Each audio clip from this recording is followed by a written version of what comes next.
سلام استاد، شاگرد نمیخوای؟ نه بعد چجور؟ تو رو خدا استاد، پولشو لازم دارم. کلا یه ماه پیشتون کار کنم. تنبلی نکنی ها. برو از اونجا آچار 15 رو واسه من بیار. بدو.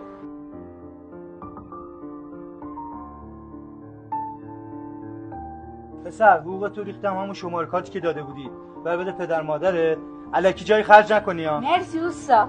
یعنی کجا میتونه بره این بچه؟ رضا جان یه حواست باشه، مغازه من الان میام. قام شما رو بیرون میرم بچه پر رو. چی شده پیمان؟ بچه واسه چی اومدی اینجا تو؟ هر ماهی که خونش افتاده عقب یه کارت آورده برای من میگه یک ماه رو حساب کن. ببین پسر خوب، این ماه کرایه‌تون رو ندید خونه رو تخلیه می‌کنید. اینم کارتت. برو بیرون. راست میگم، مردونگی به قد و هیکل نیست. این بچه این مرد اومد یک بار پیش من کار کرد تا بتونه اون پول جمع کنه. استاد ببخشید. تو ببخش. کاش همه مثل تو مرد بودن. الانم بدو برو مغازه.